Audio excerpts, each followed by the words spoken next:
Préface, 5e strophe.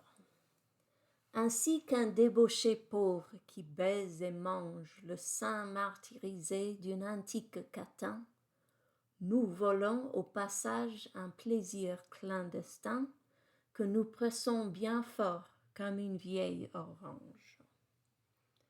So English, just like a poor debauché, lecherous, slutty, poor person who kisses and eats or bites the martyrized breast of an ancient whore or strumpet.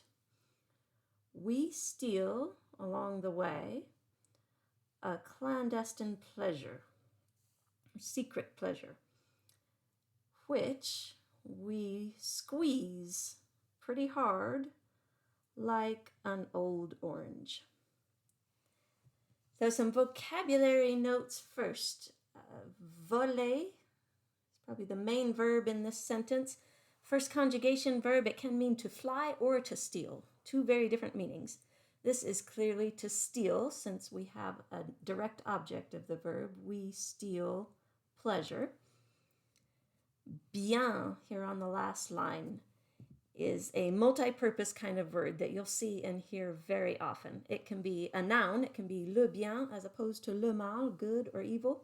Just like in English, the noun les biens can also refer to goods, property, physical property. It can also be an invariable adjective describing a noun. Invariable meaning it doesn't ever have to match its noun in gender and quantity. It's always just bien. Or like here, it can be an adverb where it means, depending on context, that you do the verb it's describing well, a lot, strongly, very, willingly, preferably. A lot of positive degree interpretations might work. It's one of those super generals like we use okay or like in English. It can mean almost anything or nothing. But so you'll see that interpreted a number of different ways. Grammar note. This whole stanza, all 4 lines, really are one sentence stripped down to we steal pleasure, which we squeeze or press.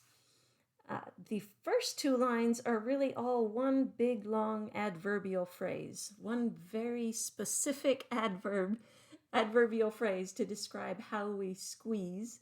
And Baudelaire in his time imagines he was a pauvre débauché himself. He may have had some specific knowledge of this situation to let him know exactly how that is done. So we squeeze the secret pleasure like an orange.